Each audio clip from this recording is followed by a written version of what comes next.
Hi, my name's Heminder Ubi. I'm an advanced practitioner at the Royal Orthopaedic Hospital, and today I'm going to talk to you about pre-assessment advanced practice as a pharmacist, how I'm still pushing boundaries and making a difference to my patients. I'll start my presentation by talking to you a little bit about my background. I qualified some 20 years ago as a pharmacist, and I've been fortunate to work in most sectors of pharmacy. Back in 2013, whilst working at the Children's Hospital in Birmingham, I was asked to undertake and be part of the pilot looking into pharmacists in emergency departments. Following on from this, I went off to Warwick Medical School and did some modules in advanced health assessment and clinical decision making. I was already a prescriber at this point, and in 2017 applied for a job at the Royal Orthopaedic Hospital that had advertised for a practitioner, an advanced clinical pharmacist practitioner, and have worked as an advanced practitioner in their pre-assessment unit since. I remember going to interview and being asked to present at what advanced practice could look like. And I'm happy to say that 5 years on, apart from undertaking surgery, there are advanced practitioners in each of the sectors that I've got here on this slide. So we are all aware of the 4 pillars of practice. So what does that look like for me on a day-to-day basis? Well, my clinical practice, I'm a pharmacist. I bring the knowledge of medicine, combining that with the clinical assessment skills that I learnt. I provide confident and competent clinical care to patients. I examine patients requesting appropriate investigations and interpretation. And I undertake medicine-focused duties, including perioperative medicine optimization in readiness for the patient's admission, medicine reconciliation undertaken by pharmacists on the ward, and all their prescribing. By working within the unit, I reduce medication errors in prescribing at admission, which sometimes can cause delay in surgery, reducing patient waiting times and delivering patient-safe care. And I provide continuity in workforce, where junior doctors may rotate frequently or locum doctor costs are high. So for the pillar of leadership and management, I've been able to break down misunderstandings of what my role actually means. And within this, I've been able to shape what the role and practice can be. I've been involved in workforce development discussions, and I've had the opportunity to be part of the West Midlands Advanced Practice Forum and be the voice for pharmacy representation. I remember when I started at the Trust, there wasn't a competency document to ensure good governance practice. I've been able to evaluate practice and patient feedback. In terms of education, well, we're all well aware, irrespective of how long we've been working within our roles, we still have to explain what advanced level practice is.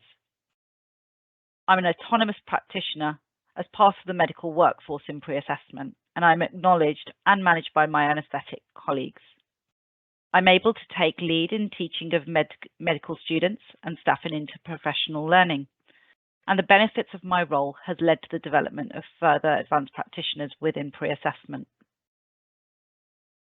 And for the 4th pillar of research and audit, I've been involved in service improvement projects, making sure that we change the way we work at the Royal Orthopaedic Hospital, presenting my work at conference, and even winning Best Poster Prize Award at the British Society of Anaesthetists Conference.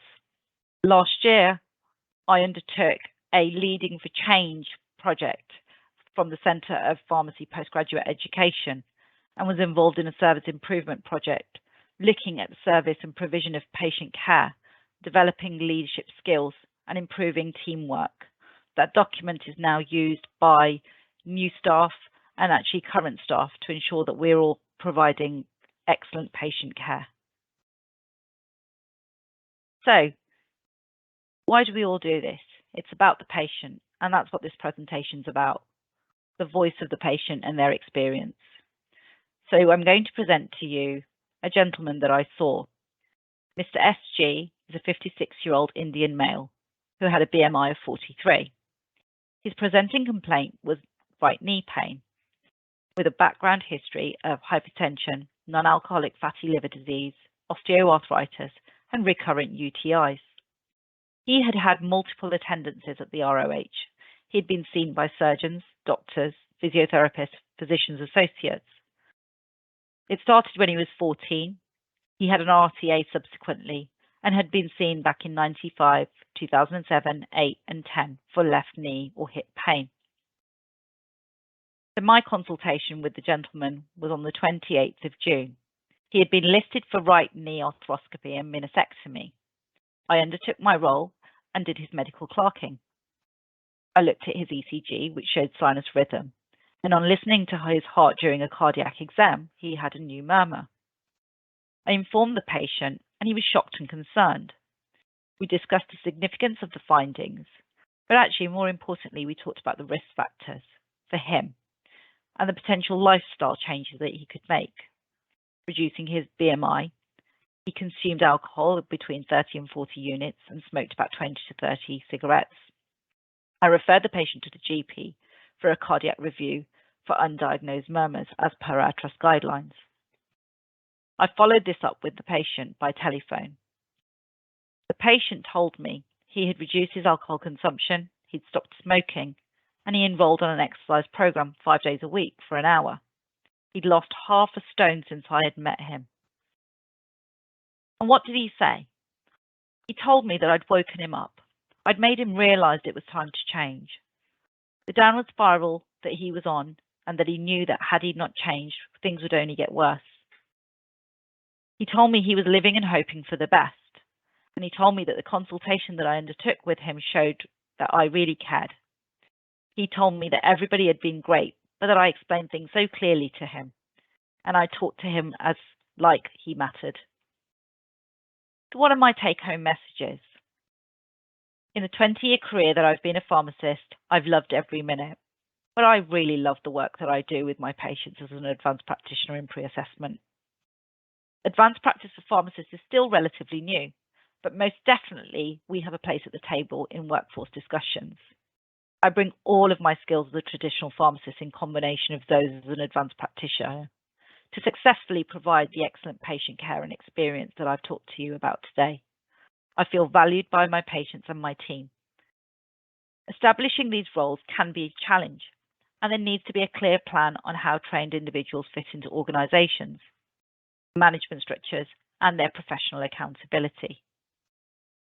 I hope you've enjoyed my presentation today. Thank you for listening, and here are my contact details should you need to get in touch.